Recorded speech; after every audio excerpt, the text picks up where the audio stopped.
From the Florida IceDen in Coral Springs, Florida, this is College Hockey South Championship Hockey. Entering the first game of the semifinals is your MTSU. Well, I say your MTSU. It's so ingrained in me as the MTSU Blue Raiders, coming in after an exciting win yesterday, 6-2 over the Spartans of Tampa, will host the Rebels of Ole Miss University of Mississippi after an absolutely thrilling 5-4 victory over the favorite Florida Atlantic University in a thrilling overtime win.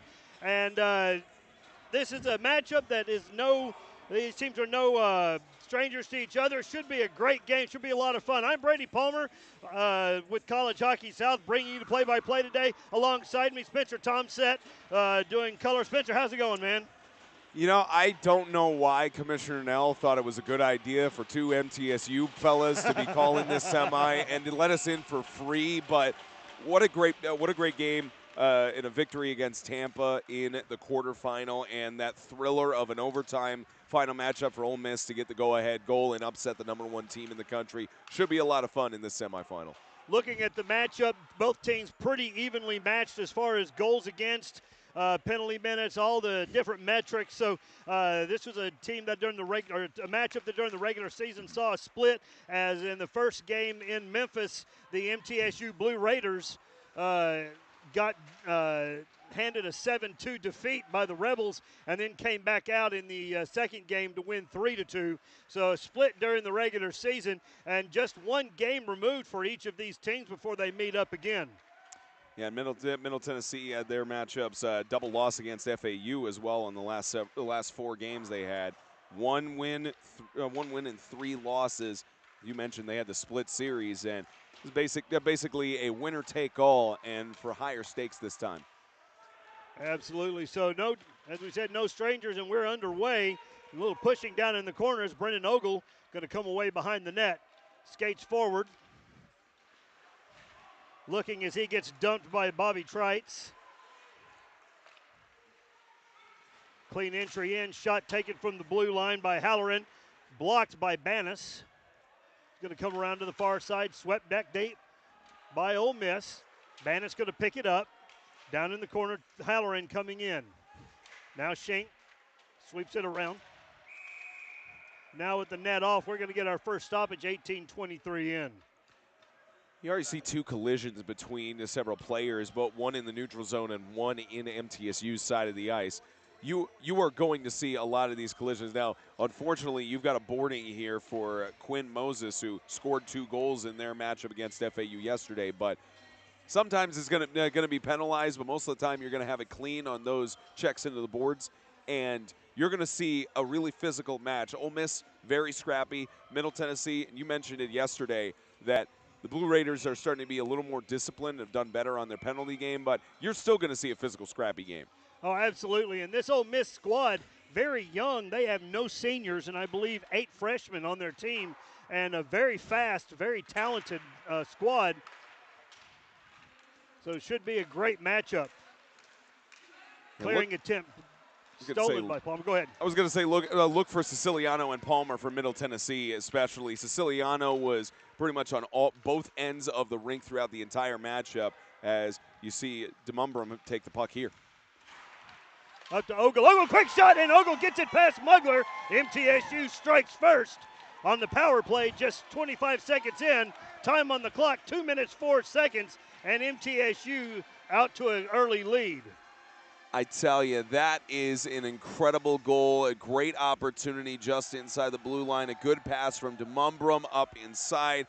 Ogle had a goal yesterday against Tampa, and the senior from Madison, Tennessee has got another one.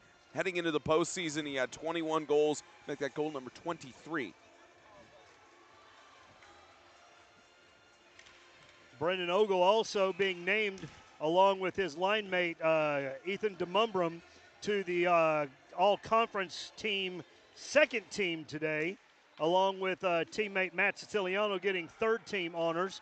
I also do want to mention Richard Mugler making second-team goaltender.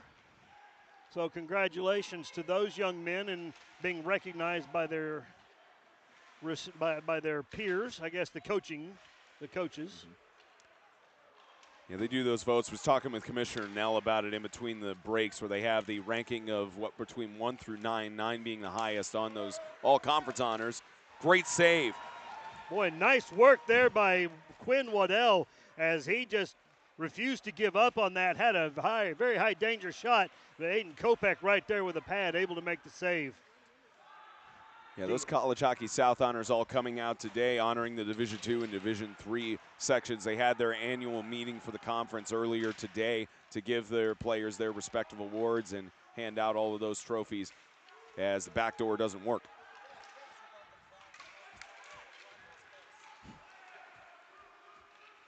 Cam Hawkins sweeping it in deep. Asa Rogers going to pick it up, throwing it around. Ole Miss now kicking it out of the zone into the neutral zone. Dumped in by Charlie Collins, where they will dump and change. Lander skates in the neutral zone. He's upended by Schwantes, but MTSU going to maintain possession as Rogers throws it in deep for Landers. Defending Sika Jr. for the Ole Miss Rebels. Down in the corner, they're working. Got Quinn Moses down there as well. Lander's still working hard down there. Lander's not a big kid, but absolutely fights with everything that he's got. Had a little tip attempt, goes just wide of the goal. Swept up the middle by DeMumbrum, nobody home. Palmer hacking a little bit. Can't get it away from Marr. Batesler with the body contact. Moses picks it up into the neutral zone. Into MTSU zone. Picked up by Jackson Heim. Heim sends it over for Sika Jr. Sika Jr. can't get it. Back in the neutral zone, they'll have to touch up. Ole Miss does. Bannis tries to throw it up for Ogle. Puck goes through. Icing waved. Back up the middle, Siciliano coming in, working against Schwantes. Siciliano still has to come in off, and MTSU going to be offsides as Siciliano, he's arguing, but it was offsides, and really, truly, I think it was probably Ogle that was offsides more so than Siciliano. Nonetheless, puck coming out into the neutral zone, face-off dot on the far side to our right. You're going to have those split-second moments on those offsides. We've been seeing that all throughout the tournament. These officials are calling it very tight and not allowing any leeway for advantages for either side. And that's the way it should be called. Right. You know, if you give up a little bit, then that sets a precedent and then becomes problem. So I have no problem with tight lines.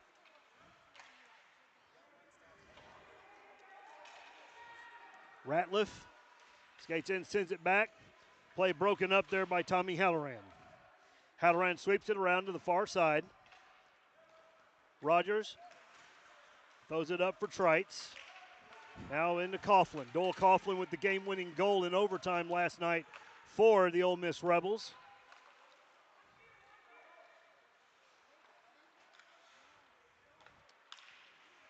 Ole Miss just trying to set something up here as they get it past the neutral zone. And Middle Tennessee's defense has stood very well thus far. One thing that MTSU really works hard at is blocking those zone entries, as they worked on a 1-3-1 in the neutral zone to try and slow down those zone entries, and it had good success with it. Seems to be working well for them today.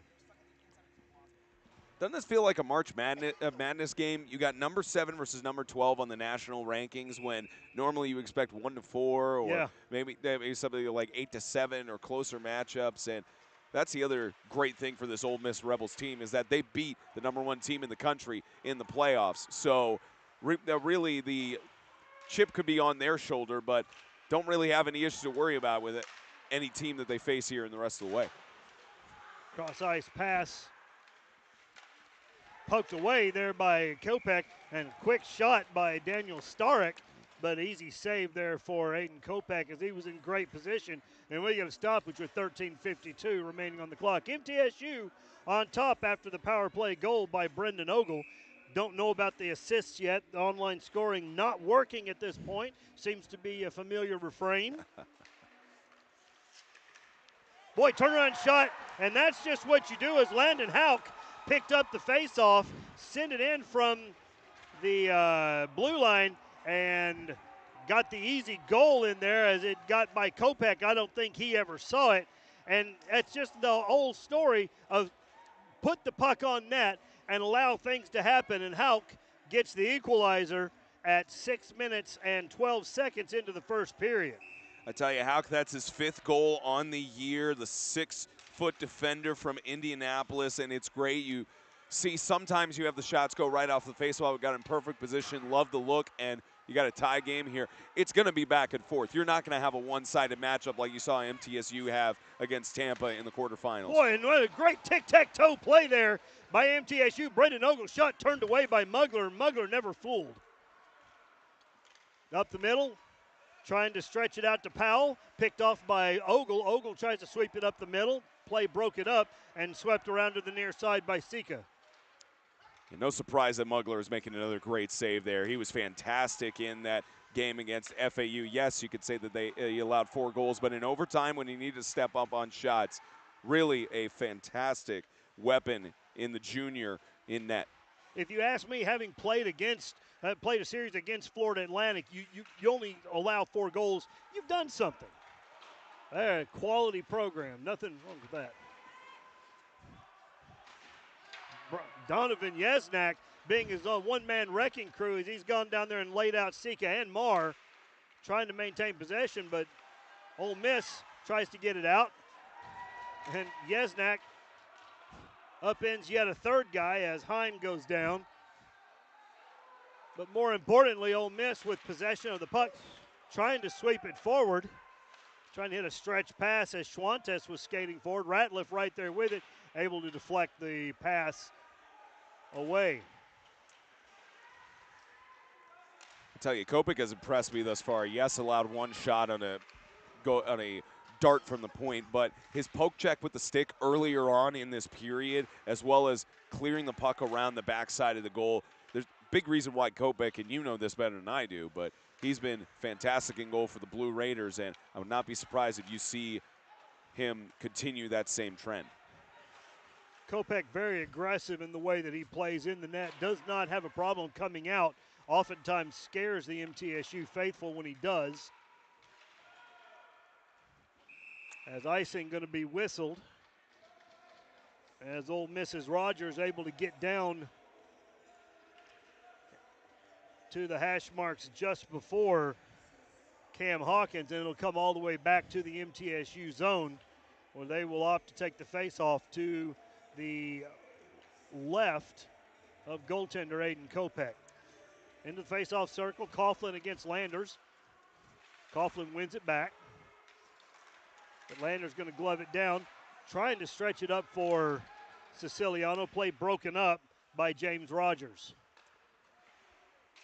Yeah, heading into this competition, looking at the comparison for both of the teams, both teams almost dead even on goals against. So talked about the goaltenders and how great both of them have been. It was a dangerous opportunity that could have gotten in the back door. Absolutely. They had Kopech sliding hard to his right as Tommy Halloran threw it on net, just deflected just a little bit by the defense for MTSU.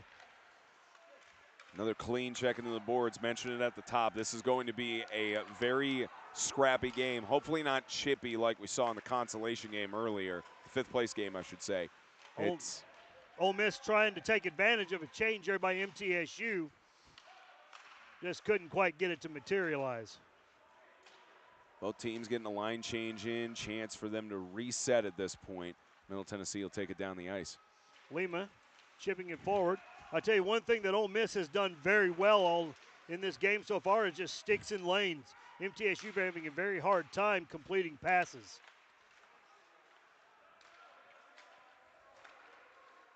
Yeah, you're right about that. I'm seeing a lot more crisp pass from the Ice Rebels thus far. Lockard sends it up the middle looking for Keller, and we get a goal that's going to be, I think Aiden Kopech is arguing. Yeah, Aiden Kopech is arguing that that he was interfered with, and I'm going to say that I agree with it. The goal was scored by Ian Selesson, and we'll see how this works itself out. Aiden Kopech was interfered with down low. It's just a matter of whether or not the officials saw it and felt like it's going to affect whether or not they scored. Yeah, if I'm looking on the replay again from that, because I know we just showed it on there, but showing it again. Again, interference is if there's any contact. Yeah, I'd say so. That was very clearly blatant. And they wave it off. Blaine Keller clipped him on his the right leg of Kopech. So that's the right call. I respect, especially when they don't have the luxury of replay here in CHS, for the officials to piece together the angles, talk about it together, and say what you want about any sort of like bias accusation, things like that. That was very much a warranted no goal. And that's tough for those officials, because no matter what the decision is, somebody's going to be very unhappy. So I do want to take. You mentioned about two MTSU alumni. I am not an alumnus of Middle Tennessee State. So just associated. Yeah, I'm just associated. I have no issues with being associated with them, but I did go to school in Nashville at David Lipscomb University. So, yeah, for MTSU, you had, at least on Middle Tennessee's side, actually, I beg your pardon, they had a couple players who were talking just to get a clarification. And score's going to stay at 1-1. They're going to call interference here. And if I'm not mistaken, they don't send anybody to the box on that. They just wave off the goal. No, I don't think. I think the issue becomes, how did he interfere? Right. Did he come in and did he blatantly try to interfere with the goaltender? That's goaltender interference. You drive to the net, you blow a tire, you go into the goaltender. It's goaltender interference, but it's no goal can score. But you didn't do anything in particular, so no reason to send anybody to the box for that one. Interesting enough, they have a number 26, I believe. We were saying for Ole Miss. It's not on game sheet. It's not on the roster here. Yeah, I don't have a 26 either. Might be one of those where someone left a jersey behind.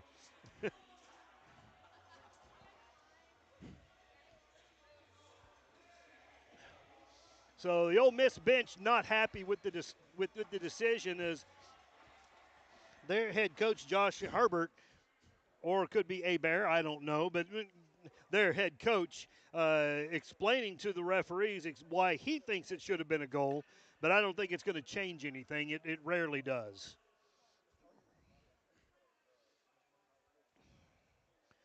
So as we wait, we'll find out.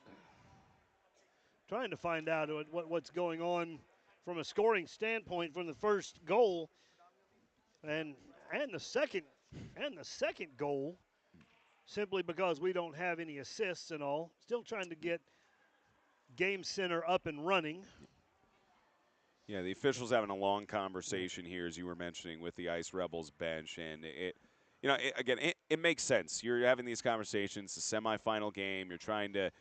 Pleading your case isn't going to make a difference, but at least having the conversation because again, we're early on. We're only halfway through the first period. That kind of call sets the tone for the rest of the game. So trying to make sure you hear the officials' point of view and trying to argue their point of view, I suppose. And it looks like we're going to have action reserve. Okay, they clarified it. So that's what I was thinking, is that for an interference, they would send a player to the box. So Blaine Keller is going to be called for that, so he's going to get to the box. I'm shocked. I really did not think that would be worth a penalty. As an MTSU fan, I'm going to take it and be happy with that. But I don't think if I was in stripes, I would have assessed the penalty. But I don't know. You may not have a choice. But MTSU now going to be on the power play. They had success on the last power play as Brendan Ogle found the back of the net. Now MTSU setting up classic umbrella, bringing it back up top to the point to Ciliano. Ciliano throws it in. Good look and good shot. Palmer battling down low, down with Moses. Back up for Ogle. Ogle working against Moses. Moses, good job as he manages to get a stick down, knock the puck loose, and clears it out back into the MTSU zone. So while they're resetting this play, game sheet is up. So we can tell you that the penalty, Bobby Trites was called for interference at the 18:23 mark. Ogle scored the goal with Palmer and Giblin on the assist. So 9 and 51 for Middle Tennessee. And Blaine Keller was called for interference. So, yes, he did get the penalty there for interference. So, in addition to the goal being waved off, they send 2 minutes to the box and now only 60 seconds Was left. there an assist on Landon Houck's goal for Ole Miss? Oh, not up yet. Yeah, it's not up yet. I just noticed that too. Still waiting on all that to get situated. So a quick shot there from Siciliano. Nice pad save by Mugler. Comes over to the near side as Palmer will pick it up. On the wing, comes back up top for Siciliano. Siciliano looking again, throwing it in. Puck deflected by Ogle, goes up into the netting with 38 seconds remaining to the penalty on Keller. I'm sure they got a physical stat sheet down there or something that they're keeping on that. We'll get it confirmed whenever it updates on the game sheet. It's up now, at least. Fresh legs for Ole Miss as MTSU going to stay with their #1 power play. Take a moment to say hello to CJ, big MTSU fan listening at home, I just got through a big surgery, has a lot of physical challenges that he has to overcome, but it always tunes in, sometimes in the stands with us. We're thinking about you, CJ. Great save by Kopech on the shot there. Sure CJ liked that one. Yeah. Zach Giblin skating it up as we're back to even strength. Giblin winds up, throws it in, looking for the rebound off the boards. Nobody home as Houck going to try and send that out. Puck kept in down deep on the corner. Pops back up to Wrench. Wrench now skating it down, working with Matt Siciliano. Squeaks around where Ian Celestin. Puck gets thrown up into the neutral zone for Heim, MTSU. And we get a high stick called. Yeah, not a surprise on that. There's sometimes you'll have those moments where you think maybe it's too close on a high stick or something. Pretty obvious on that one with how high up it was. I never have understood why players want to play with a high stick. You know you can't do that. I guess it's just trying to make something happen. Wrench going to face off against Lockard.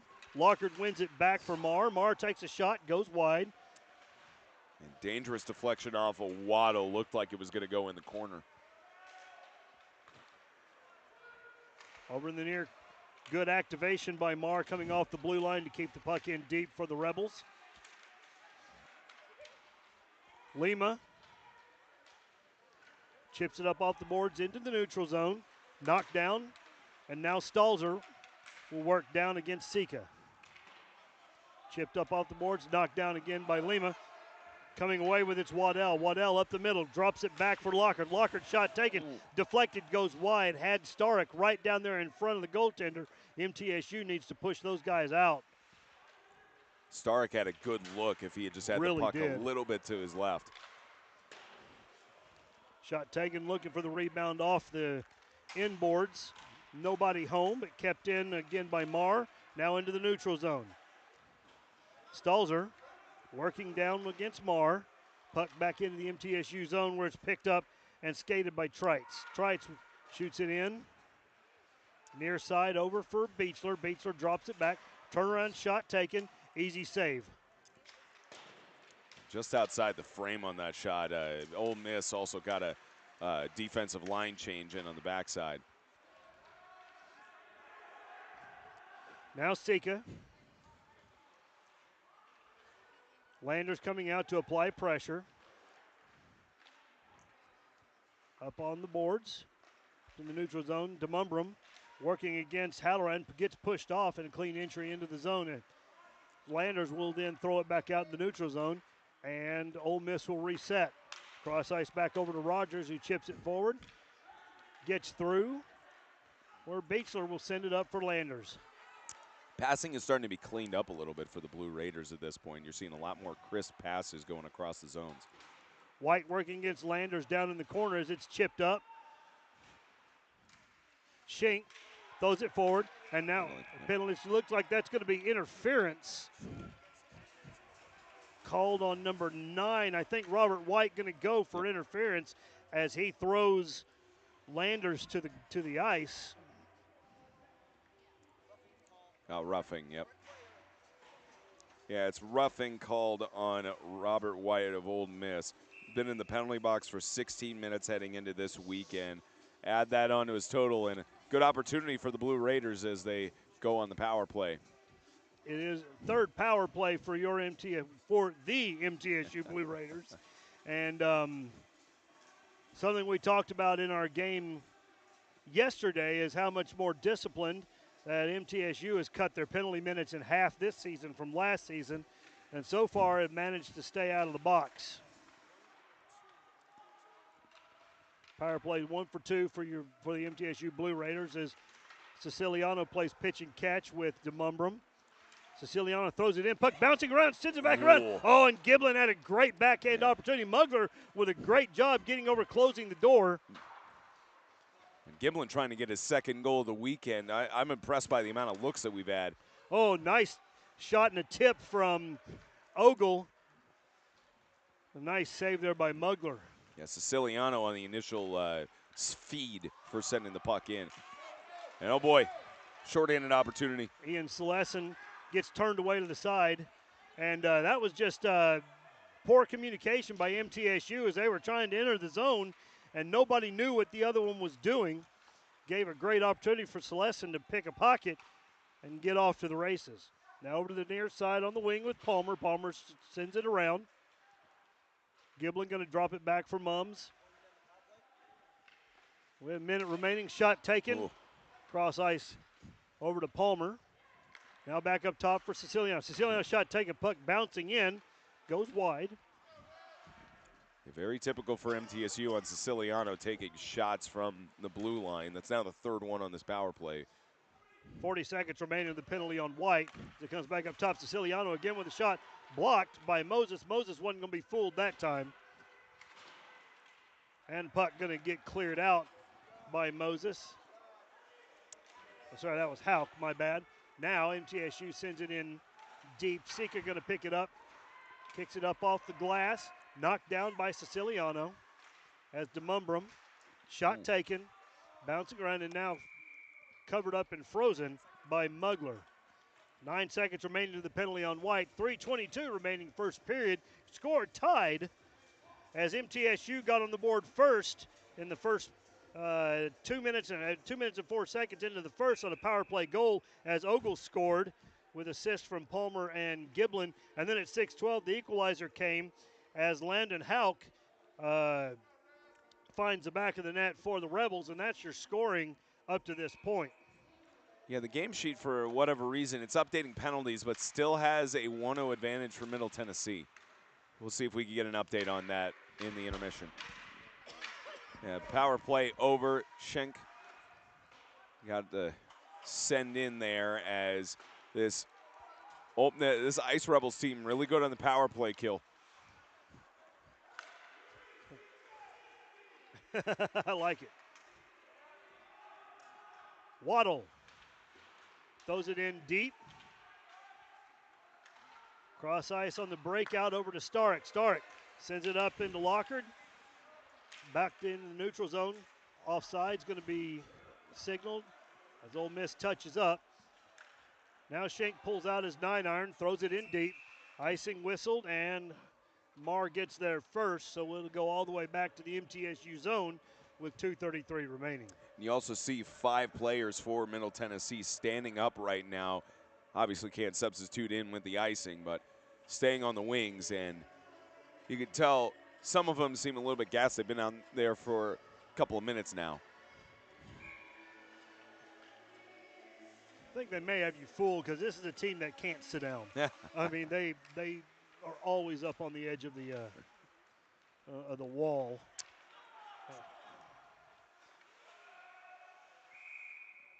Clearing pass goes on goal as Mugler will lay the stick down and freeze it. Play will come out to Mugler's right. as MTSU going to get fresh legs. Ole Miss electing to keep the same group out. You know, now that you mention it, the entire Ole Miss bench sitting down. Like not one of them, other than their backup goaltender, as they're offsides. Not their backup goaltender is the only one standing up. Middle Tennessee, they've got like 3 guys sitting down. So I'm not going to be able to stop looking at that the rest of the game now. They're a nervous bunch, man.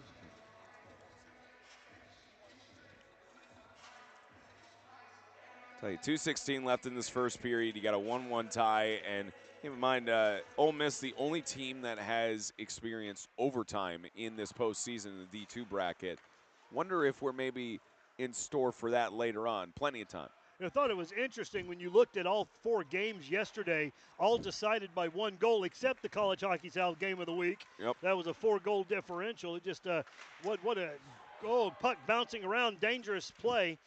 But it just goes to show you the parity within the league. Everybody kind of came in here thinking the South was going to run this tournament because, quite honestly, the South Division very, very strong and has been all year long.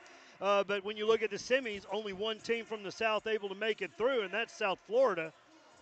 As Clemson, MTSU, and Ole Miss winning their games yesterday. Clemson in a nail-biter winning the game at the last second last night in the last game. Yeah, Miami really gave them a run for their money. It took them to and Miami was leading at several points in that game too.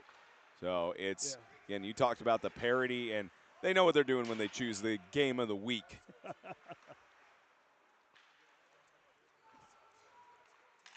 Yeah, Miami, same thing of like they were leading and Clemson had to fight back. I mean, South Florida trying to, they were leading and fight back as well in that other quarterfinal with Vanderbilt. A lot of close games here with some of the best teams in the country. And I think it's going to be a nice shot from the corner, nice save and cover by Kopeck. It'll be a nice preview of what to be expected the second or third week in March as we will head up to Jacksonville for the AAU National Championships, and College Hockey South very well represented. Yeah, first time in Middle Tennessee's history that they're going to nationals as well. They just announced the group pool for the teams they'll be playing against as well as the schedule. Great save by Kopeck off his pads there. And as we're under a minute to play, Stolzer going to throw it out. Luke Marr, deep in his zone, throws it deep. That's going to go for icing, and we'll get a stoppage with 47 seconds remaining in this opening frame. Yeah, again, still no update on who specifically, if there were any assists on the game sheet for Mississippi. We'll probably check with the score table people because it took them a little bit to get it back up. So probably just something that needs to be ticked on the system. I'm wondering if it's even in the system at this point. If the scorekeeper is yet to put it on the computer or the iPad. It's a great system when it works. Oh, yeah. But I say it all the time, and I work in a medical office and have electronic medical records and all that, and boy, it's great when it works. Oh, but when it doesn't, technology is great until it isn't. So 26, the Phantom player, will send it down deep. We will go and find that out as well because they should be on the score sheet as number 26. 15 seconds remaining. MTSU trying to get a clean entry in. Gets her pocket picked as Keller throws it forward for Lockard. Down on the corner's got 8 seconds left. As Placentia throws it up for Ogle. Ogle had to fire one off at the last second and easily hand gloved down there by Mugler as MTSU and Ole Miss going to go to the box tied 1-1 after the first period. Again, scoring by Ogle at 2:04 in the first period on the power play, and then Hauk at 6 minutes and 12 seconds into the first period. So that's your score here from the Florida IceDen here in Coral Springs. We're going to take about a 12-minute break as they cut the ice. Be back for more College Hockey South playoff action here very short.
We are back, and welcome back to the Florida Panthers IceDen in Coral Springs, Florida, as the MTSU Blue Raiders and Ole Miss come out for second period action. Score tied 1-1 as first goal of the game scored by MTSU at 2 minutes and 4 seconds in on the power play by Brendan Ogle, scoring clarification for the first goal of the game for the Ole Miss Rebels at 6 minutes and 10 seconds. Goal, as we know, scored by number 27, Landon Houck, assisted by number 14, Ash Lockard, who took it right off of the draw, brought it back to Houck, and Houck threw it in from the blue line and got the equalizer. So we start the second period as if it's a fresh hockey game, 1-1. Yeah, not official on the game sheet, but at least from us looking at the replay, you could basically surmise that that's the assist credited to Lockhart, who won the face-off, and then Landon Houck getting his 5th goal of the season. And it's really one of those games that, again, we talked about it earlier in the first period. This is not going to be a one-sided game like it was for Middle Tennessee over Tampa. This is very much giving the same vibes as Ole Miss versus FAU, and it's a reason why it's number 7 versus number 12.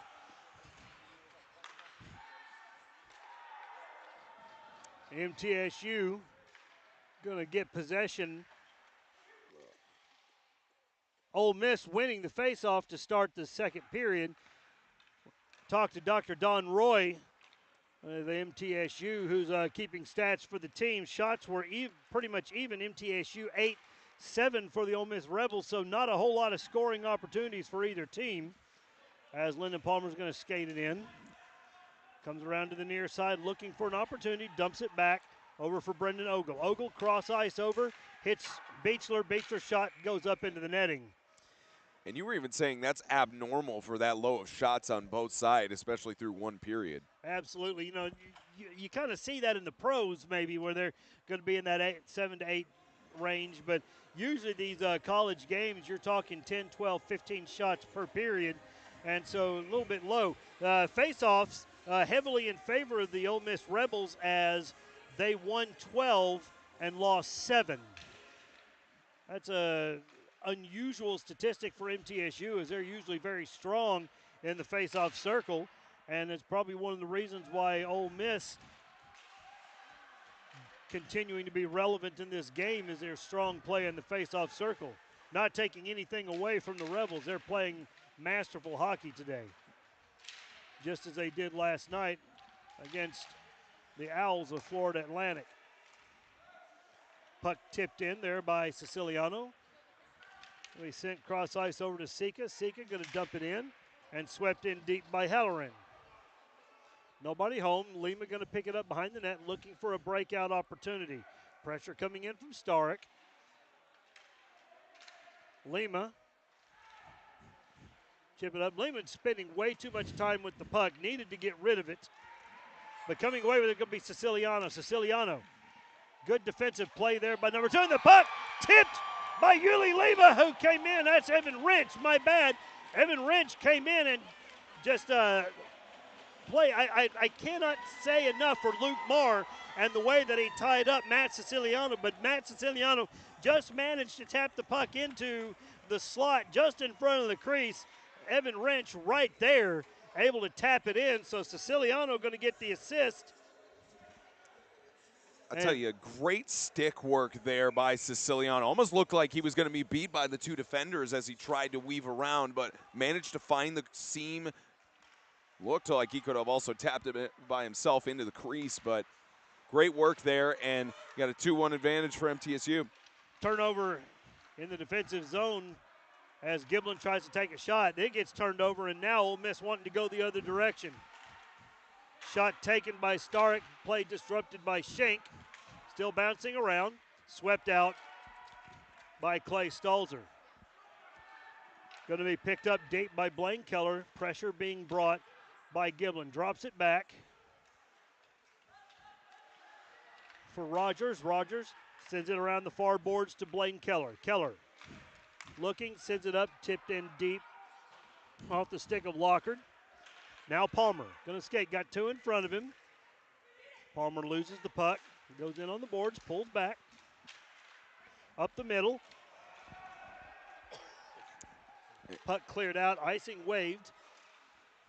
So Schink will pick it up behind the net. Breakout pass up for DeMumbrum. DeMumbrum looking for Ogle, changes his mind and sends it in deep. Broken stick down on the ice. May come into play. Puck back out of the neutral zone. Picked up by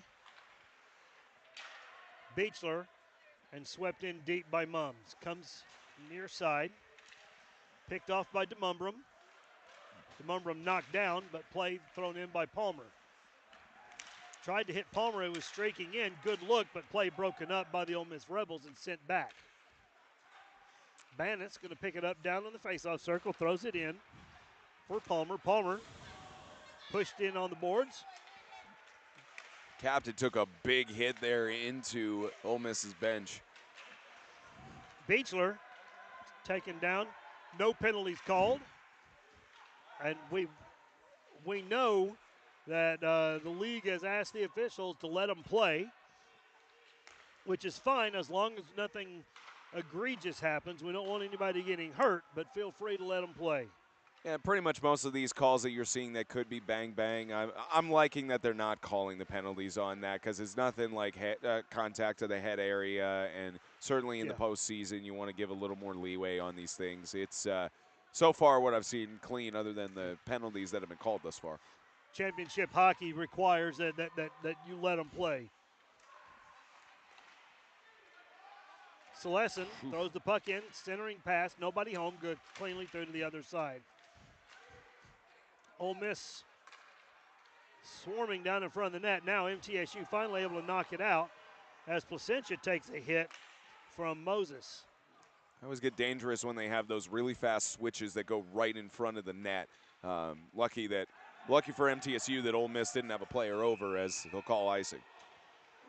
15-10 remaining on the game clock. MTSU on top 2-1 after the goal by Evan Wrench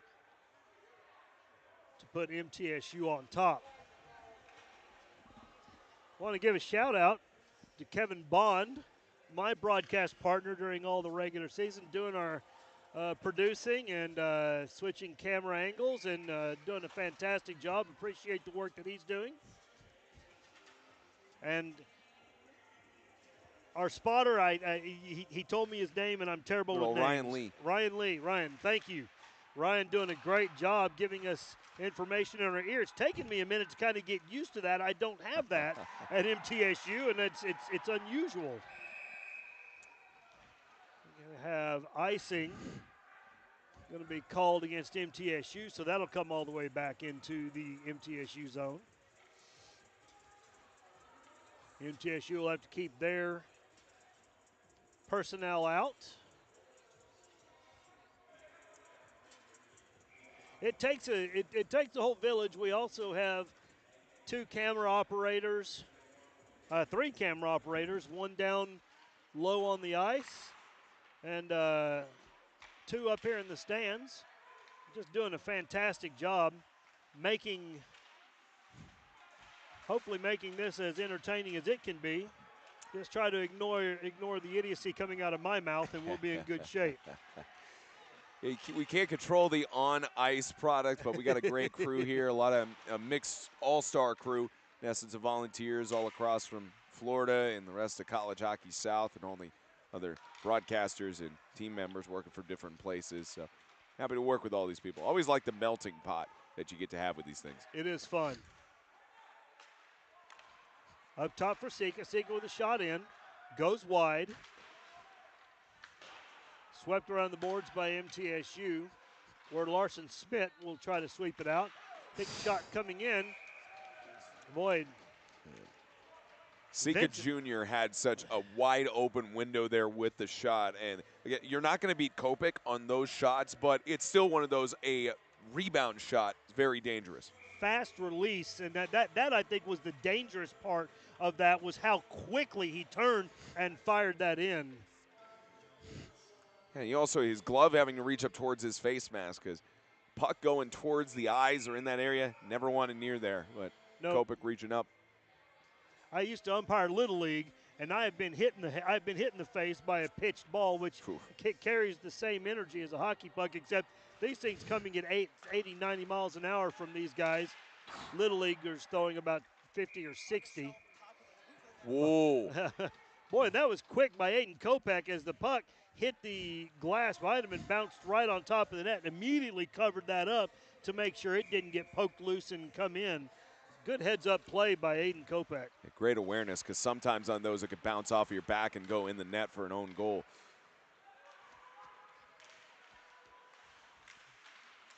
Play broken up there by White, who wants to send it forward. Now chipped in this way as Yesnak going to throw it on. Big rebound. Had Siciliano coming in. Siciliano a little bit too far forward and wide, unable to make anything happen, but good look for MTSU. Now Yesnak again poking the puck loose, going to fight against White down in the corner. Still working down there, giving MTSU time to get back into the zone. Now Wrench, the only goal here in the second period, sends it around for Siciliano, who sends it up top for Bannis. Bannis, quick shot, puck goes high. I think he had Mugler handcuffed there a little bit. Mugler should be glad that that wasn't on net. You have a lot of these shots that are deflecting off of defenders. They're on target and have the speed, but a lot of great positioning by the Ice Rebels on that defensive stand. Good play by Papinetti to knock that puck down, and good recognition that it was offside.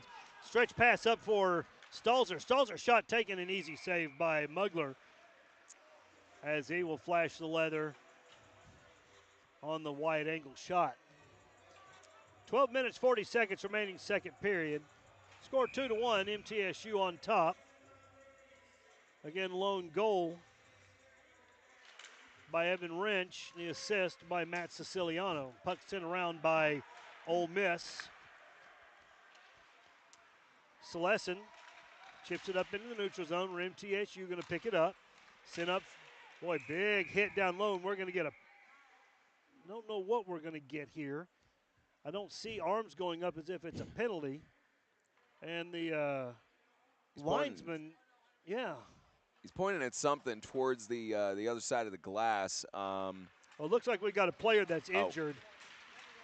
Yeah, 91 Ryan Powell was down in front of the ice, in front of the Ole Miss Rebels bench, and I believe that he still is. Oh, he's on the bench now? Okay, good. Yeah, he's getting looked at our near side, near the person who plays the music in stadium during the breaks. Okay, so okay. Hoping everything's okay on his end. Absolutely. So, no penalty going to be whistled against anybody. MTSU going to battle. Finally, Palmer sweeps it around deep. Got DeMumbrum up on the wing to pick it up. Sends it back behind. Good pick by Ole Miss, who able to clear it back into the neutral zone. MTSU has to touch up. Puck thrown in from the red line on net. Mugler, easy save, picked up by Ole Miss. You mentioned how Florida Atlantic was leading 1-0 at the end of the first period. Obviously 1-1 here. Palmer with some great stick work there, but couldn't weave it through. But another great shot from Lima. But just to finish that thought, Florida Atlantic was leading 1-0, and then it was a 2-1 scoring difference with Mississippi taking it tied 2-2 at the half. So the Ice Rebels have been in this situation before where they've been down, so this far from over. Yeah, this Ice Rebel team very plucky and, again, very quick. You have to play very physically to slow down a team like this if you can't match them speed for speed. Had a great opportunity on the follow-up and off of the post. Boy, the official doesn't call it goodness. That was so close. I thought it came in. Wait, I've got the other signal. The official saying it's in. He was giving a signal for a goal. I think is that. No, I think he's just he's signaling. Pointing down that way. Okay. Yeah. Yeah. It looked. I couldn't tell. It almost looked like it went off the back, rounded part of the net. Let me get a replay here. Take a look at it. They just showed it on the replay. We'll get a chance to look at it later. But yeah, I think you're right. It just went on the inside of the crossbar, which it giveth and taketh for the goaltenders. That's one where Aiden Kopak's got to be a lot happier about that. Puck skated in by Coughlin. Coughlin working down deep against Ratliff. Now Siciliano trying to chip it out. Knocked down by Trites. And Ole Miss ready to enter the zone. Coughlin sweeps it in deep.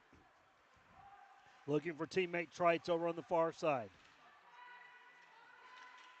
Battling down low, up top for Siciliano. Tries to kick it out. Play knocked down by Marr. Cross ice over to Trites. Trites take a shot, goes wide. And now Siciliano, he's going to get an opportunity. He's got, he had Yesnak over there. Just couldn't get the puck to settle down. Good look for MTSU. Good selfless play there by the MTSU winger to find Yesnak on the far side. We mentioned how they were cleaning up their passes. A great shot off the post. So shot by J.J. Landers, still looking for his first collegiate goal. J.J. Landers joining the MTSU squad after the winter break. Landers with playing his youth hockey in Memphis and then spending some time in juniors around the mid-state, tri-state area. Joining the squad still looking for that first goal. Just about had it there.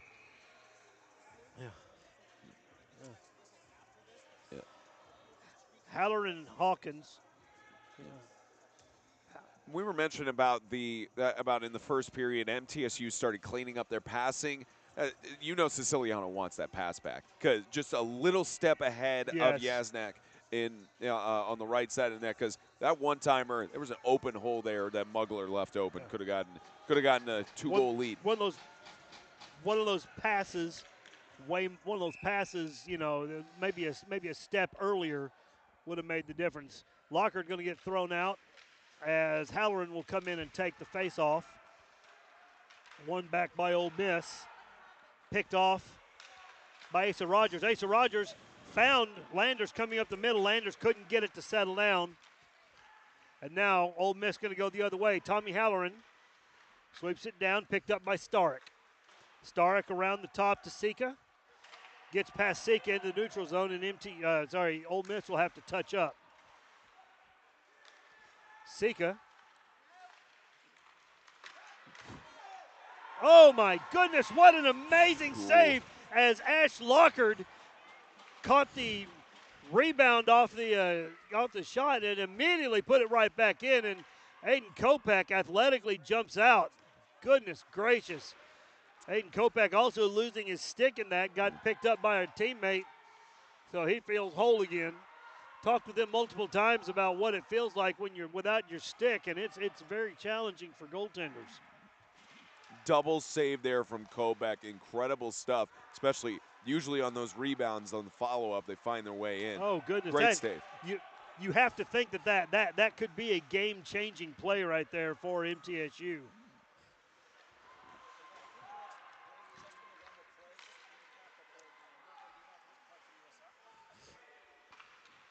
Phantom number 26 with the shot over to the pass over to the near side where Keller will drop it down.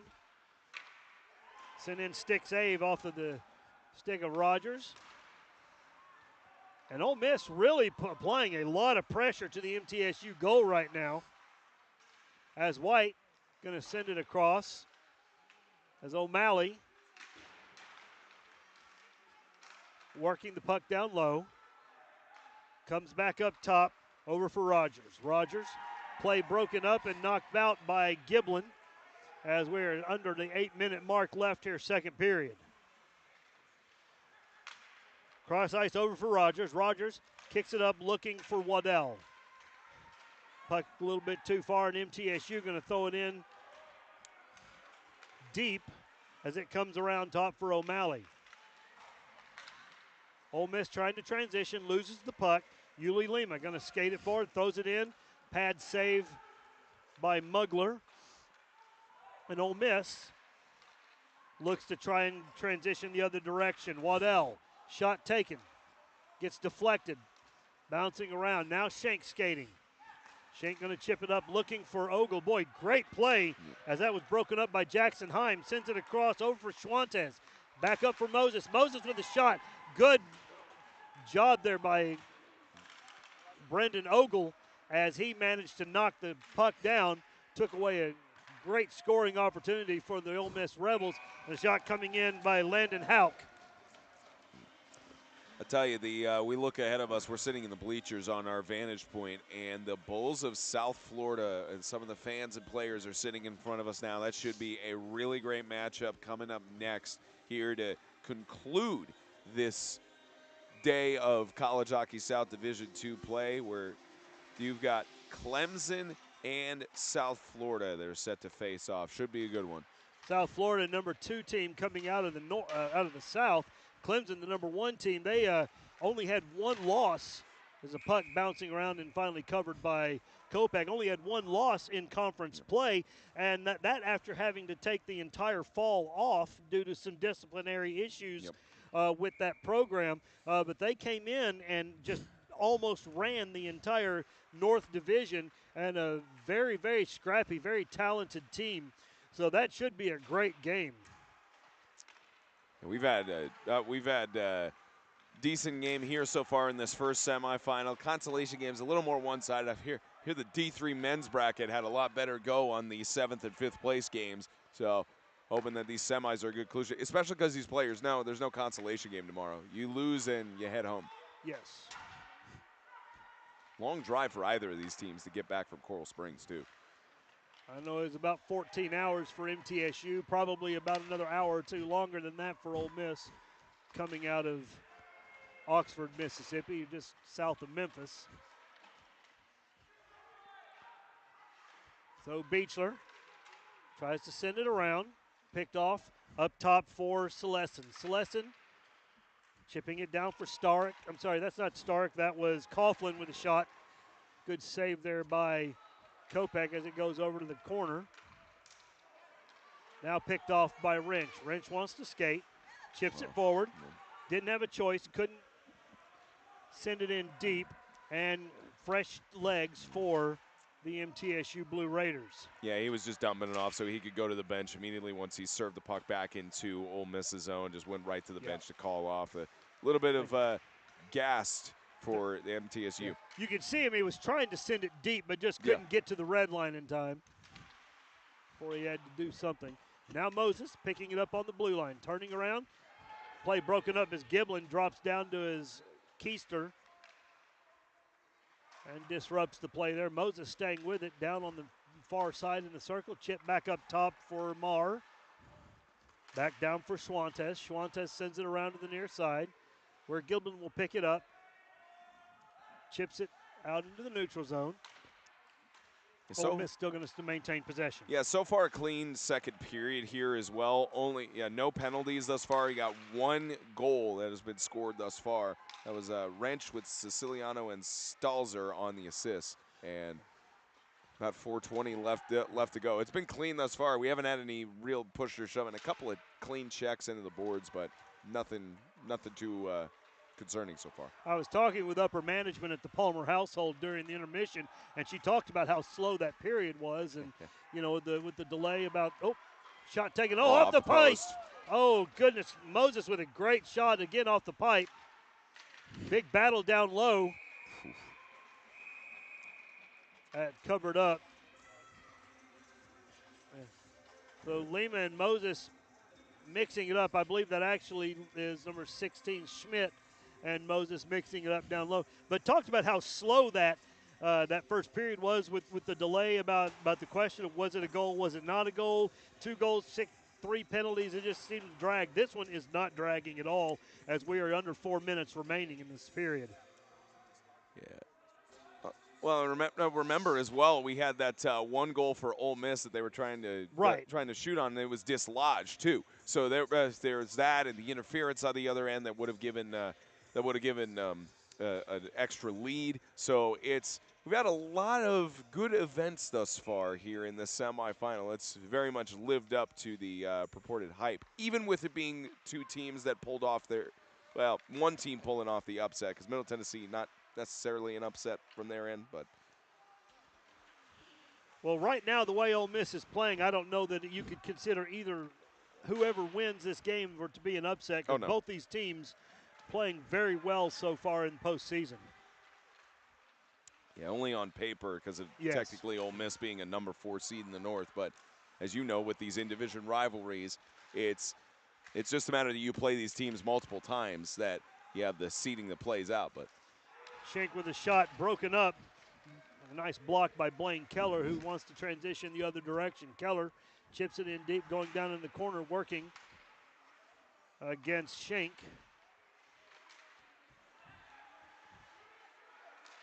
Boy, nice patient play there by Ash Lockhart as he refused to give up. Had a shot, looked like it was going in, but fortunately wide for the MTSU faithful.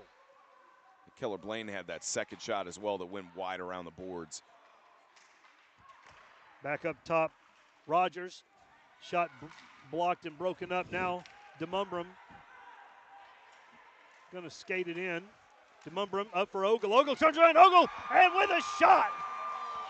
Brendan Ogle takes the pass from Ethan DeMumbrum and patiently waits as Mugler commits, gets down low. Ogle skates to the far side and manages to sneak that right in between the skate and the far pipe. I tell you, it doesn't get any better than that. Simple fundamental hockey where you have that pass between, and DeMumbrum with just a great stick work, weaving it around the defenders. You had to make that pass perfectly. You had to make that shot, the one-timer, perfectly. And you got a 2-goal cushion lead right now. MTSU starting to build some more momentum as they look to continue on their path to the Ameritrans Cup. Ogle with his second goal of the game. Offsides being whistled, and boy, I thought that was, he touched close, that. yeah. We talked about how tight they were calling the lines. I sure thought that we were going to get whistled for offsides there. Ole Miss picking up in the neutral zone. Phantom 26 with the shot, turns it back around. Now Siciliano got 3 guys going with him, sends it across looking for Yesnak. Wrench staying with it over to Yesnak. Yesnak sends it across looking for Siciliano. Siciliano chipping it around behind the net. Puck down in the corner as Ole Miss will maintain possession. Celestin sends it high for 26. Pulls back, looking for things to happen. Back to Celestin up the middle. Play broken up there by Siciliano. They got numbers. Stalzer skates over it. Lets Siciliano keep it. Siciliano shot taken, bouncing around. Still going to swept away. Good play there by the defenseman. And that going to be a hand pass called as a great play by Vincent Sika Jr. as the puck bounced way high right into the crease, and Sika Jr. smartly just throwing it way around. Yeah, I tell you, it's the hand pass. It's a cool thing about hockey, unlike most other sports, where you could just grab the glove and you can grab the puck with the glove and place it down. But that's a dangerous opportunity there. Lima, as Placentia activated forward, that's really unusual for him to do that. Placentia very much a stay-at-home defenseman. But Lima now going to send it back down for Papinetti. Papinetti with a goal in last night's game. Shot blocked. Over for Giblin, also with a goal in last night's game. And now out of play at 54 seconds as we're just under 1 minute remaining here in this second period. 2 goals for MTSU at 1 minute 37 seconds as Wrench takes the feed from Siciliano. And then at 17:26, Ogle with a nice feed from DeMumbrum, and MTSU currently enjoying a 2-goal lead. The most dangerous one in hockey, but you're much more happy with it when you're the one sporting that lead. Boy, nice play by Schwantes to knock that down. Gets over Moses. Moses sitting up for Schwantes. Schwantes drops it back. Boy, fanned on by number 12, Jackson Heim. But, boy, great effort by Ole Miss. And if you're Aiden Kopech, you got to be thrilled that he whiffed on that, because that was just the makings of a goal. Yep. Moses with the puck, bringing in 20 seconds remaining. Sent over to the near side as Schwantes tries to send it around. Down for Heim. Heim over for Sika Jr. Now up in the middle, 10 seconds remaining. As Moses pulls it back. Up the middle, loses it. Shot taken off the leg of Brendan Ogle, and that's going to be the end of the second period as MTSU gets a 2 spot to bookend the period. Shot goals from Evan Wrench and Brendan Ogle will go into the locker room with a 3-1 lead. One thing I will say before we head to break, Quinn Moses had a great spin move on that second to last shot. Yes, he I did. was saying it was going to be a shame if they couldn't get it in goal there. Just didn't have the outlet or the opportunity on the passes for trying to crash the net. But great opportunity so far. Ole Miss is still in this as we head into the third.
We welcome you back to the Florida Panther IceDen in Coral Gables, Florida for third period action as the MTSU Blue Raiders come out of the locker room with a 3-1 lead over the Ice Rebels of Ole Miss. Great second period for MTSU as they put up a 2-spot to go into the locker room. We talked about it before the break that a 2-goal lead's the most dangerous lead in hockey, and that's exactly what happened in yesterday's game with Ole Miss against Florida Atlantic, where Florida Atlantic had a 2-goal lead over Ole Miss coming into the third period. Ole Miss puts 2 in, ties it up, and then comes in the overtime with a breakaway to win the game in overtime and send the tournament favorite down into the consolation bracket and on their way home, which admittedly for Florida Atlantic is a short drive. Yeah, absolutely. Right Very here. short. Yeah, right here in Fort Lauderdale. In fact, I went downtown to the Riverwalk this afternoon with upper management at my household and saw a couple of the buildings for not only Florida Atlantic but also Nova Southeastern, which has a school of optometry, which is where what I do. So I went to Southern College of Optometry in Memphis, but very well familiar with Nova Southeastern. So glad to see that campus as well. Beautiful weather here, folks. Anywhere else you're at in America, I know it's cold, but right now is 76 degrees, the nice breeze, and just a fantastic day to be out walking around. Puck still won't go anywhere, and the ice hasn't frozen up yet. Players getting frustrated, and it's still wanting to stick. Before we get too deep, I love how you said upper management with your household. Yeah, we know who the real boss is what you're saying. Oh, then boy, this ice is soaking wet because these players cannot get anything to move. And we'll see how they adjust to that. Cross ice, saucer pass would do it. Going to have to get it up off the ice if you want to go anywhere as the shot comes wide from Quinn Moses at the blue line.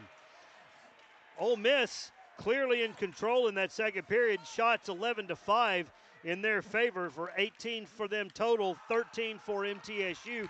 Faceoffs tied 8-8 in the second period.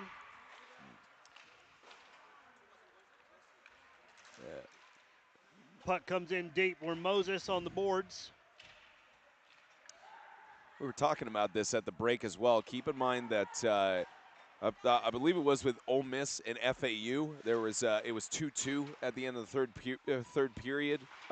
Not the final score, but in terms of the goals scored by both teams. And there was a comeback there where FAU was, I believe they were leading at the end of the second period. You're tied. It was 4-2. So again, Ole Miss very much not out of it, and it looks like the ice has adjusted now. They're not having as many issues. Only took a minute and a half of the cold temperatures to seep in. Good to go. Well, I still see a little bit of wet right in front of us, and still going to take a minute, but I'm surprised that the officials went ahead and started the game with the ice still wet. Kind of unusual because we haven't had that problem so far that I've seen.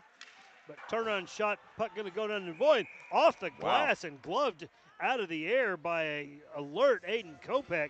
Good shot by Tommy Halloran, and boy, that could have been very dangerous as Ole Miss continuing their onslaught on the MTSU goal here in this third period.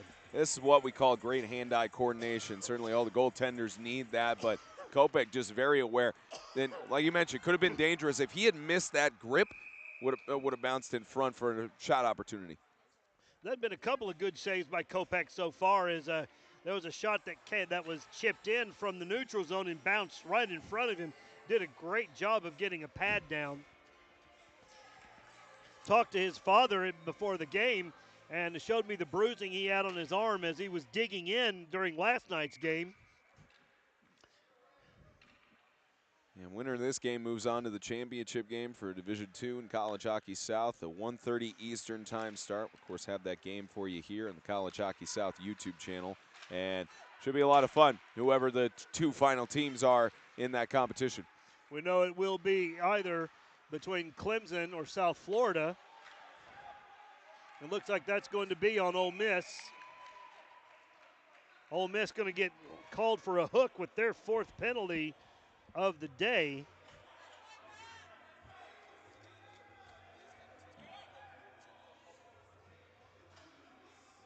Penalty at 1 minute and 56 seconds being whistled against Ash Lockard. MTSU so far 1 for 3 on the power play. I know normally a 33% success rate is a failing grade, but in terms of the power play, that is pretty good when you think of the grand scheme of things, especially because they were leading by 2-1 and then scored that power play goal to give them that 2-goal cushion. And this is a chance here for MTSU to really put this game away.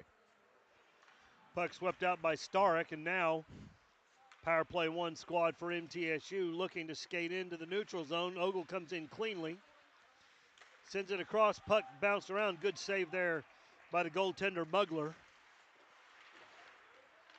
Cross ice sending it over. Oh, nice play broken up by Ole Miss.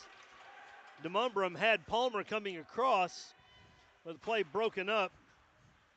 I believe that was Bobby Trites who got his stick out there, and a great save or great play breakup there for the Ole Miss Rebels. Cross ice over for Palmer. Palmer sends it back over for DeMumbrum. DeMumbrum shot taken. Puck bouncing around, going to knock down in front of the net. Palmer going to pick it up, drops it back over to the wing. DeMumbrum across ice for Ogle. Ogle decides to pull it back, sends it over Palmer. Palmer sweeps it over for Siciliano. Siciliano shot. Takes a bad bounce off of the stanchion. And Marr going to skate it in. Too far on the stick control. Try to get a little bit too cute with it.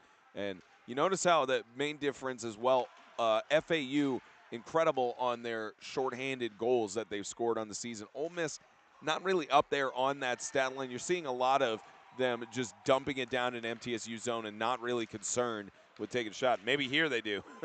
They do. Quinn Moses with a great play there, very strong on the stick as he took a shot by Anthony Papinetti, but stayed with it.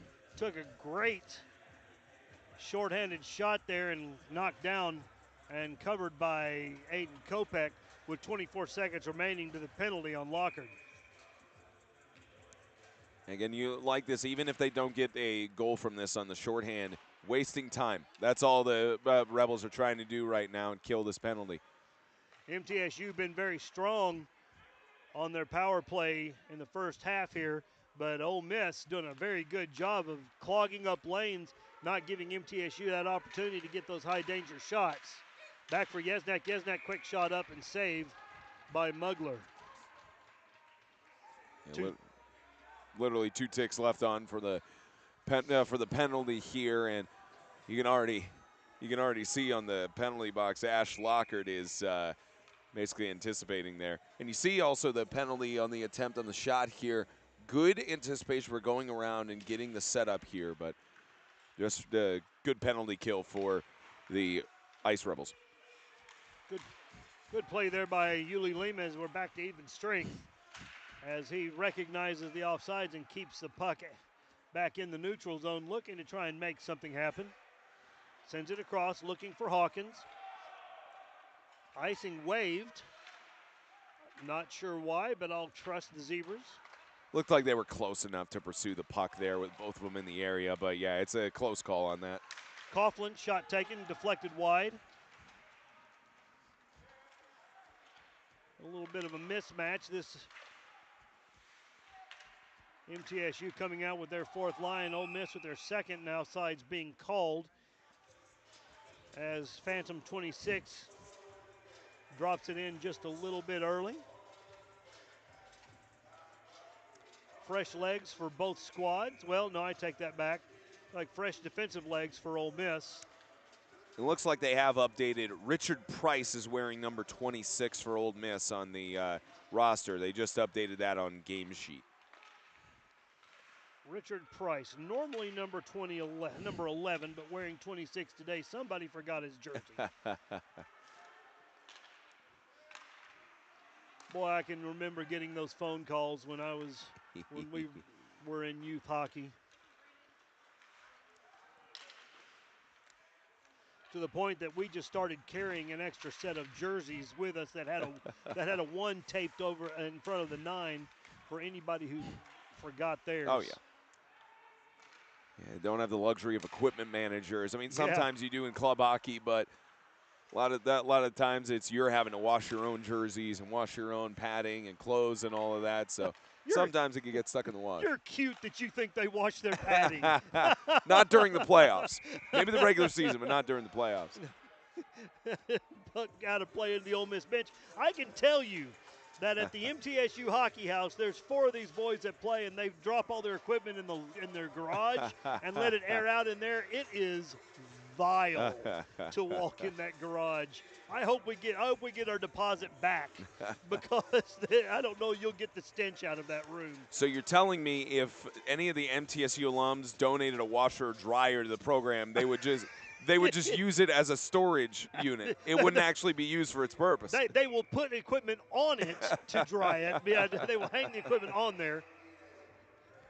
Stalzer loses his footing. I don't think that it was anything that Heim did, but linesman going to skate in and have a discussion. Puck drop back, 1 back for MTSU. I don't know. I think finally he's going to go to Ole Miss as they finally maintain possession. And boy, that has been one thing that Ole Miss has done very well today is working in the faceoff circle. I'm not sure that MTSU has won a faceoff yet here in this period. Yeah, their 1 goal came from winning off of the faceoff with the follow-up pass. Absolutely. So Stalzer going to chip it up for Papinetti. Papinetti got Barrasso in front of him. No, that's not Barrasso. My bad. That's Cooper Fox. You like how Mugler is still standing at attention, especially with that shot coming from outside of the blue line. Just gloved it, put it down. A couple of turnaround shots taken there. Rebound, second opportunity, but Kopech right there with the shoulder all the way up against the pipe and taking away any scoring opportunity for the Ole Miss Rebels. You can say the same for Kopech, too. Both these goaltenders, I know the score line says 3-1, but keep in mind one of those is on a power play. A couple of those other goals through moving screens, but it's very much, we talked about how the goaltending, when you look at if you had looked at the preview for this matchup heading into it, the GAA pretty much dead even at about 3.2, 3.4 for both of these teams. Lima chips it up for Siciliano, tries to get it out. Nice keep in by Hauk. Up the middle. Now thrown in deep by Robert White. Lima pulls it back, chips it up off the boards. Evan Wrench going to pick it up. Wrench got 2 in front of him, pulls it back. They crosses over with Siciliano, shot taken. Off the stick, bounces up behind the net, and now covered up by Mugler with 12:52 remaining third period. And Mugler just turned 21 this past December. He's started in all 10 games that he's played in it, and heading into the tournament, 2.5 GA and 84% on his saves. 2 shutouts in 600 minutes on the ice. Mugler has been a star for the Ice Rebels. You know, and I looked at the numbers prior to coming in. MTSU at 26 and 1. Ole Miss 6-7 on the season. So quite a few games less, and you sit there and you look at more games played equals more experience. This Ole Miss Rebel team just continues to get better and better as they go through the season. And they're showing why they deserve to be in the semifinals today. Starek chipping it in deep. Placentia gives it up for Lima, who sends it around. Couldn't be played by Rogers. That's going to go deep, and that's to be icing. Rogers visibly irritated with himself that he didn't stop that puck. I guess he thought somebody was in front of him. I have a feeling that Coach Landers and Coach Nussbaum also just as visibly irritated with that puck getting through. We already talked about it, but South Florida and Clemson coming up right after this for the semifinal, and it really any combination of championship matchup we get between those 4 teams is going to be really prime hockey to watch tomorrow afternoon. Good old 1:30 Eastern puck drop on that one, too. Chick-fil-A is closed tomorrow, though. We have one of our crew members at bag of Chick-fil-A in the back. And disappointed that I won't be able to get it tomorrow. I can understand. God's chicken is delicious. Pre-blessed food, too. I honestly didn't. For my buck, it's the best chicken sandwich you can buy at a restaurant. Yeah. Have you had the spicy grilled? I have not. It's good. But, it's really good. But I'll tell you, they knocked it out of the park. Well, I thought that I heard a whistle, but they knocked it out of their park with their pimento cheese, hot honey. The honey pepper pimento, yeah, that was good. Ooh. Bouncing around, still going in. As Ole Miss really applying a lot of pressure, MTSU can't get the puck out of the zone. Going to have to do something quick, otherwise it's going to get dangerous. Yeah, I like O'Malley's effort on the shot there, and I like how the defensive line right now for Ole Miss at the blue line. You've got Cooper and Slesson as it goes into MTSU bench. I like the effort by this defensive line to keep it on side and keep slinging it back in, because at this point you've got 10 minutes, 44 seconds heading down the stretch of the game. You're down by 2 goals.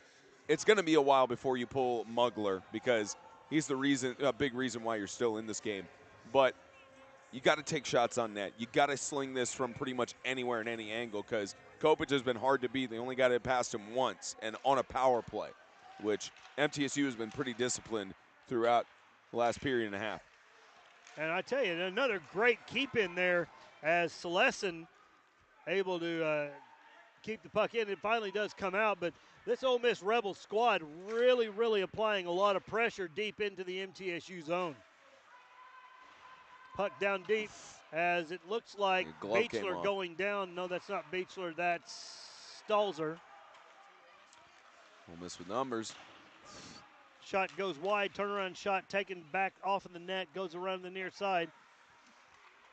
Stalzer still back in on the play. We'll see how he feels here in a moment.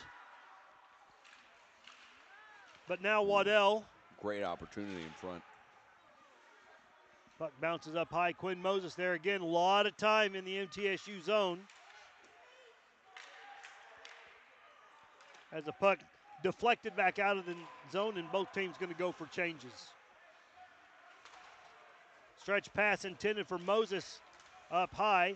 Nobody accounted for him, but fortunately able to pick it up off the bench.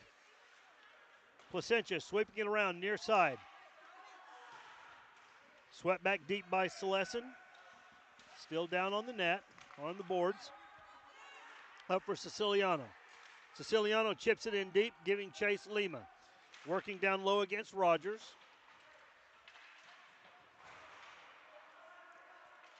Down on the boards, coming away with it, Jackson Heim. Sends it down deep. That going to go for icing.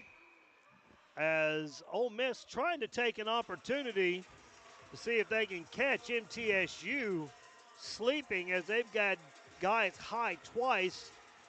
That time Schwantes, the first time Moses, and the Rebels picking up on that.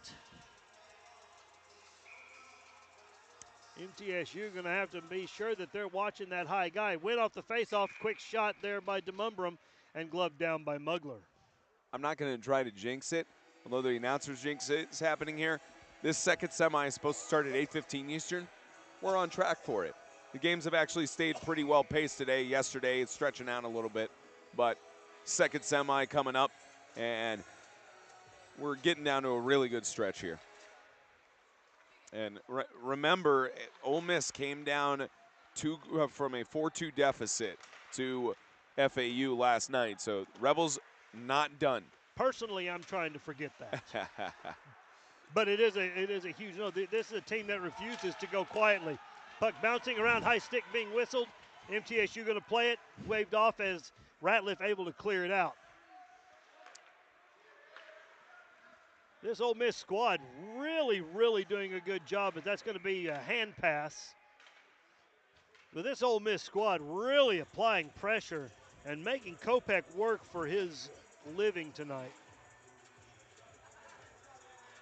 They will get fresh legs as MTSU will keep their forwards and blue liners out. 8:22 remaining third period. Palmer gets it through, goes out of play onto the Ole Miss bench, and face-off will come at the near face-off dot just to our right. That's fresh legs for MTSU wholesale. Ole Miss keeping their personnel out, actually going to go at center ice. Say that's wholesale. Which club is that from? Is that BJ's wholesale? You said wholesale on that. Oh, okay. Is that Sam's, Costco? I know BJ's has opened up a couple of places in Middle Tennessee now. I thought you were quizzing me about a team that used that, about a play-by-play guy that used that line, and I thought, oh no, he's got me. No, I don't know. I'm kind of in between Sam's and Costco. Yeah, we have memberships at both, and we have things we like at both of them. So I don't have a favorite either way. Shot deflected, glove down by Trites. Trites working down on the board. Giblin working against him down low. Trites getting help in from Blaine Keller, and Papanetti working for MTSU. Puck bouncing out, knocked down. Here comes Giblin. Giblin got Marr coming with him. Shot taken off the glove and back into the netting. 7:34 remaining third period. About the best scoring opportunity MTSU's had here in this third period. They are having such a difficult time getting the puck out of their zone. Ole Miss absolutely swarming in every shape, form, or fashion this third period. Tell you, Ole Miss is lucky that that puck did not find its way in the back of the net, and they're also lucky that Mugler is their goaltender as he scoops another one there. Because this is really, we've been talking about it all game of how Mugler is the reason that they're staying in this contest.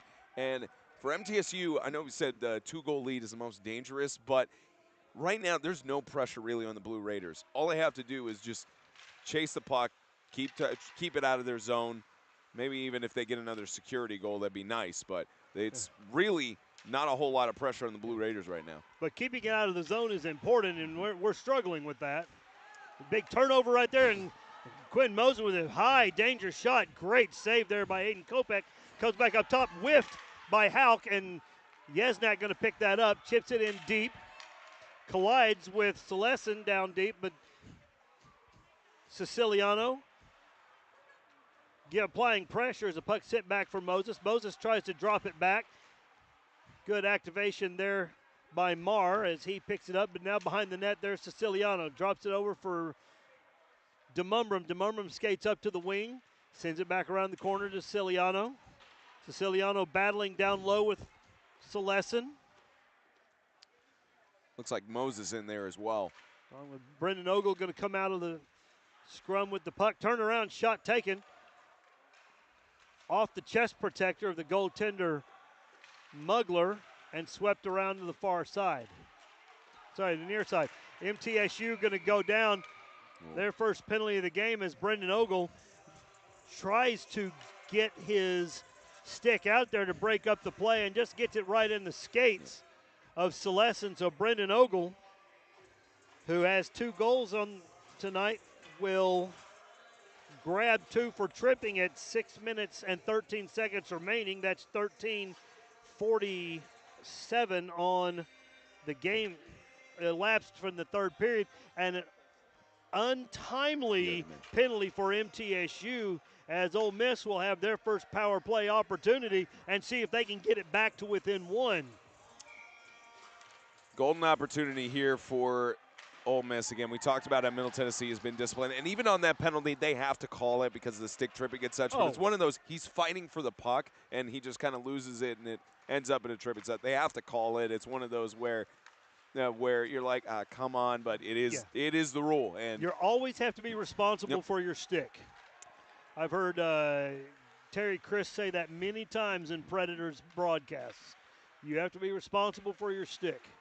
Cross ice over. Oh, good look as they had Moses coming in from the near side. And great job by Kopech to pick that up. Don't know if he'd have got there, but I think it went wide. Nonetheless, nets off. And we'll get a stoppage at 5:40 in the third period. Minute 28 remaining in the penalty on Ogle. I don't know if Ole Miss actually recovers from this if they don't score in this power play. Even if they pull the goaltender, maybe if they get some sort of goal on a screen, but this is do or die now for the Ice Rebels. That was absolutely one of the prettiest plays I've seen from Ole Miss all night, as they had Moses screaming in on the far slot, and just a great scoring opportunity. MTSU with fresh PK out. Ole Miss remaining with their same power play one group, as Moses sends it over for Schwantes. Schwantes drops it back for Moses. Moses sends it in on, bouncing around, kicked out up top, sent across from White over for Sika. Puck bounces through. Here goes Palmer. Palmer working it on the boards. Yeah, official loses his legs and goes down, but quickly back up. And now we transition the other direction. Moses drops it back. Puck looked like that may have gone off the post as Powell took the shot. Coming back up top for Heim. 30 seconds remaining on the penalty clock. Like MTSU's defense, they're really sticking it here, and they've had a couple times where they've chased it down, and maybe one last push with 15 seconds left on the power play, but Ole Miss just has not had an answer since they've been tied 1-1 going into first period. 2 unanswered goals for the Blue Raiders. Coughlin skates in behind the net, pulls back looking. We're back to even strength. Shot comes in, deflected off the back of Jacob Schenk. He's going to field that tomorrow. Ogle staying in on the play. Ogle battling down low. Puck bouncing around, and it goes in. Does it go in? And that's going to be a goal as the official finally signals it. And it looks like Brendan Ogle going to pick up the hat trick as he comes out of the box and gets the insurance goal at 16 minutes and 9 seconds gone in the third period. I talked about how Ole Miss, if they did not score on that power play, it was going to be a momentum shift, and you just see several of the Middle Tennessee players crashing the net there, pursuing the puck, and 4-1, as you wonder if Ole Miss will even try to pull their tender at this point, because the earlier you pull them, statistically, the more likely you are to score a goal. So it's 4-1 now. Ogle being credited with the goal. Ethan DeMumbrum with the assist for MTSU. Drop pass back, sent across, over for Trites, can't handle it. Up for Hauk at the blue line, sends it back in, knocked down by MTSU. Goaltender still in net for Ole Miss, and now Anthony Papinetti going to go wide. Turns around, waits, patiently takes a shot. Rebound opportunity, but net off as Stalzer skates in after he collided with Landon Hauk. And we'll get a stoppage at 3:34. Scorekeeper calling the official over for some reason. I'm guessing. Yeah. The clock was not started, as we're getting clarity, and they also don't have the updated goal on there. It should be 4-1. So, but that's okay. It's not on our scoreboard either. There, finally got it. I was about to say it doesn't matter because ours is what's official, if you ask me. Up top, Cam Hawkins whiffs on the shot. Over for Tommy Halloran. Lima going to pick it up. Skates behind the net, being given the business by Trites. He gets knocked down. Now Asa Rogers chips it up looking for Lima. Lima staying with it, knocks it back down for Hawkins. Hawkins trying to hit somebody. Knocked back by a stick of Hauk. And then the shot from the blue line comes in, saved by Richard Mugler. Ogle and DeMumbrum on the assist for that MTSU goal, which could be, it's not the game-winning goal, but it's one that seals potential comeback for the Ice Rebels as they have a face-off in their own zone. And now they've updated it 4-1. Shot from the blue line comes anemically off the stick of Larson Smith, who I think managed to get a hard time from his defensive partner, Michael Ratliff. I think it's the first time I've heard anemically used in a sports broadcast. Good usage. That's my medical background coming out. Over across to Palmer. Palmer shot taken, blocked by his number 9, Robert White. Gets a second shot, but goes wide. Ole Miss going to grab 2 for a boarding call. Yep. DeMumbrum slow to get up. As Blaine Keller going to go to the box for the boarding penalty. Penalty with 2:28 remaining, so barring a goal, MTSU going to be able to spend a lot more time, the majority of the remainder of this game on the power play. DeMumbrum slow to get up, but manages to stay out and will skate the power play with his first PP1 line mates. Now Siciliano skates forward.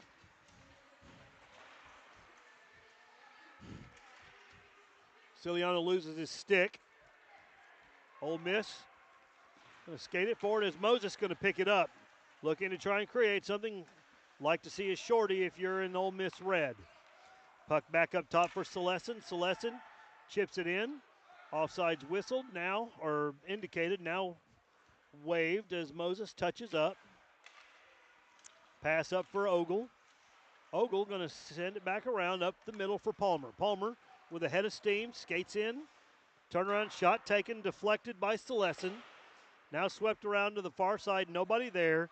So Moses going to skate it. 1 minute remaining to the penalty on Blaine Keller. As Celestin throws it up for Price. Price winds it back around, sends it up the middle for Starrick. Nobody home.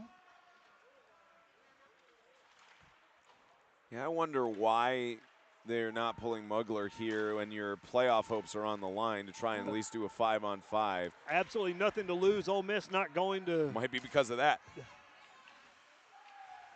Shot. You know he's going to have nightmares about that and tonight. That's just unfortunate. Kopech has just been incredible in that. And is it just me, or it feels like the Ice Rebels put forth all of their efforts against FAU last night, and like they came out strong in the first period, and there's not as much same magic for Ole Miss tonight. And Middle Tennessee, in what's been a historical season already for the Blue Raiders, they're going to head to the College Hockey South Championship tomorrow afternoon. I don't think that they have let anything off. I think it's just MTSU has gotten a couple of good breaks down in front and managed to get it past Mugler. And the extraordinary play of Aiden Kopech has really kept them in. So Yuli Lima is going to get 2 for a slash. 4 seconds remaining to the penalty on Keller. So it'll be 4-on-4 for 4 seconds, and then you'll have about 28 seconds of a power play. And it looks like the Ole Miss Rebels are going to be content to leave their goaltender in and let it end as 4-1. Ole Miss going to take the long bus ride home probably in the morning as they're going to take the loss here in the semifinal round. A great season for the Ice Rebels all around. I mean, they're still going to go to AAU Nationals, the number 12 team in the country on the rankings, and they'll try to get some sort of trophy to end off their season. Absolutely. And I want to give the Ole Miss Rebels credit because coming into the break, the winter break, I would not have given them a chance to be here. I really didn't think that they stood a chance to be, and they have really, really stepped up their game and played very well.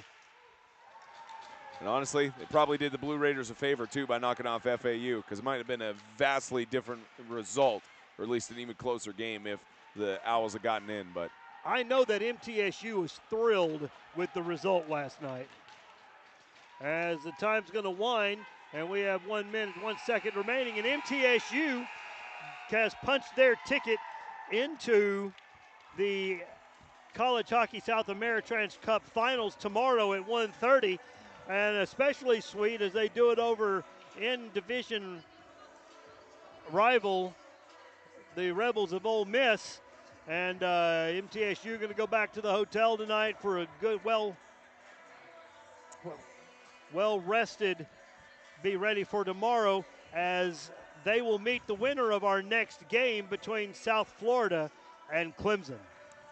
Either team that faces off against the Blue Raiders in that championship game is going to be a barn burner in the afternoon. Division II championship, 1:30 Eastern.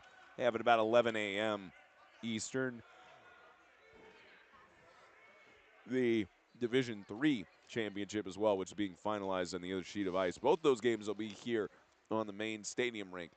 And again, as you mentioned, giving credit to Ole Miss, great season for them. Fortunately, they have to take the long bus ride home with a loss of the semifinal round, but from missing the playoffs last year to making it to this point, good performance, and I know they'll be back. Really appreciate you tuning in to this College Hockey South presentation of the Ameritrans Cup semifinals. The MTSU Blue Raiders coming out victorious 4-1 over the Ole Miss Rebels. For Spencer Thompson, Ryan Lee, and all the crew here at the Florida IceDen in Coral Springs, Florida, we thank you for watching. We wish you a good night, God bless, and great hockey.